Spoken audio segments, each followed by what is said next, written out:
Entrance exam qoramuuf kan isiniif ji'a lama qofaadha. Amma yeroo viidiyoo kana ilaalaa jirtanitti isin keessaa gariin keessan waan hundumaa xumurtanii irra deebiin dubbisa jalqabdaniitu. Gariin keessan immoo isaa akka eegaltan wallaaltanii istireesii yookaan dhiphina guddaa keessa jirtu. Dhugaa dubbachuuf ji'a lama isiniif salphaadha.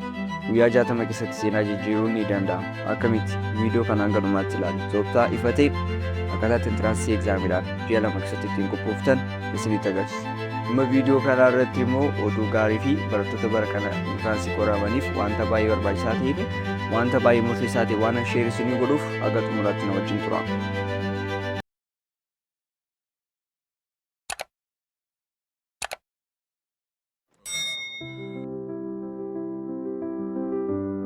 Tole ji'a lama qofa hafeera waan ta'eef tooftaa qo'annaa keenya hard work irraa gara smart work itti jijjiiruu qaba. Kana jechuun kitaaba kutaa 9 hanga kutaa 12ffaatti fuulaanfuulatti dubbisuuf yeroon hin jiru. Maal gochuu qabnanii? Tokkoffaa rulii 80-20 fayyadamu. Entrance exam irratti qabiyyee kitaabaa % 20 ta'etu gaaffii qormaataa % 80 guuga.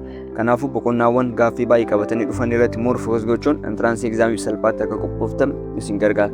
Chaaptariiwwan qormaata entrance baay'inaan dhufan viidiyoo kanaan dura waan isin hojjedheef isa dhaqaatii check godha. Kanaaf iyyuu maal gochuu qabdu? Chaaptariiwwan qormaata entrance exam baay'inaan keessaa dhufan jara addaan baasuudhaan yeroo keessan ji'a lama isiniif keessatti chaaptaroota sana irratti more focus gootan carraa entrance exam milkaa'uu keessanii baay'ee bal'aadha. Malee kana booda chaaptariiwwan hunda yoo dubbisettan yeroo hin qabdan. Kanaaf iyyuu maal gochuu qabdu? Chaaptariiwwan qormaata entrance exam baay'inaan dhufan jara irratti more focus gochuun entrance examiif ji'a lama kana keessatti sirriitti qophaa'uu qabu dandeessu. Inni lammaffaa fi inni baay'ee murteessaan gaaffiiwwan baroota darbanii hojjechuudha. Kun ji'a lama keessatti entrance examiidhaaf qophaa'uudhaaf furmaata isa guddaadha. Gaaffii hojjechaa deebisaa gara kitaabaatti deebitanii yoo dubbistan sammuun keessan wanta dubbistan sana dafee hin irraanfatu. Gaaffiiwwan baay'ee isaanii haala wal fakkaatuun waan irra deddeebi'aniif baatanii isaallee ni hubatu.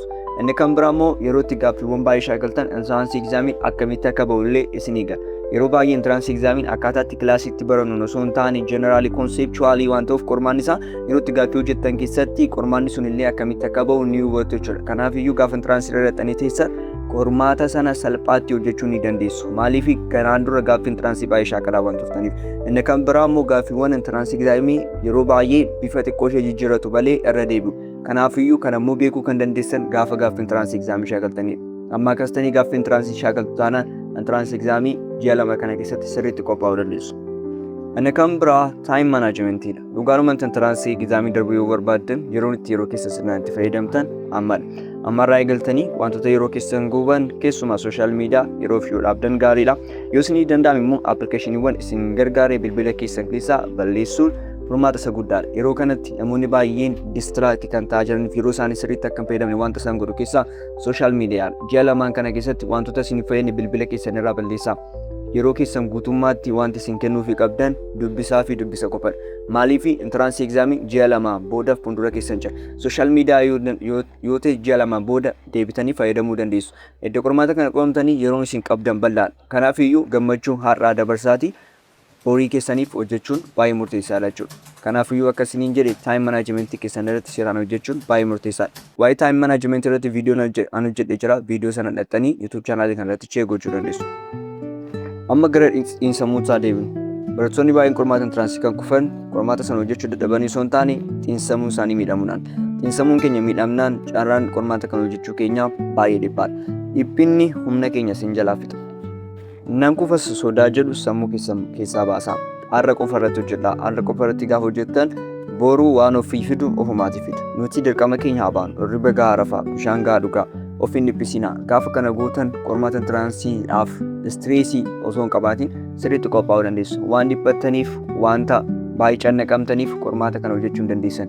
Keessattuu barattoonni dhiphatan, barattoonni cannaqaman carraan qormaata kana hojjechuu isaanii baay'ee dhiphaadha jechuudha. Kan sammuu keessan firii ta'e hojjetu gaafa isin firii taatanidha jechuudha. Wanta isinirraa eegamu yeroo keessan sirriitti fayyadamaa gaaffiiwwan baay'ee hojjedha. Akkaataa qormaanni kun itti ba'u sirriitti beekaa. Warreen kana raawwannaan entrance examii hojjechuu dandeessu. Kanarraan kan hafe dhiphinni kamiyyuu hin barbaachisu. Wanta isinirraa eegamu isa kaan immoo rabbiif dhiisa. Kana gochuudhaan entrance examiidhaaf sirriitti qophaa'uu ni danda'ama. Kanaaf ji'a lama isiniif keessatti qo'annaa keessan akkasumas wantoota isinirraa eegamu gaafa kana gootan entrance examiidhaaf salphaatti qophaa'uu dandeessu. Kanaan dura dubbisa jalqabuu dandeessu. Kan jalqabdanis jirtu kan immoo ganaa jalqabuudhaaf jirtanii jirtu. Kanaaf iyyuu yeroo isiniif keessatti yoo sirriitti qophooftu ta'e guyyaa irratti osoo hin taane sa'aatii keessan irratti immoo fokus gootanii wanta isinirraa eegamu gootanii taanaan qormaata kana salphaatti hojjechuun ni danda'ama. Yaadii walii galaa nuti qabnu isa kanaan. Akkuma jalqaba waadaas ni galee ji'a lama kana keessatti sammuu keessan guutuu yaada keessan guutuun tiraansii egzaamiidhaaf qophaa'u yoo barbaadan wajjin kominikeet gochaa akka kallattii garaagaraa isin gargaaru yoo barbaadan karaa teelegiraam chaanaalii keenyaatiin koontaaktii nu gochuu dandeessu.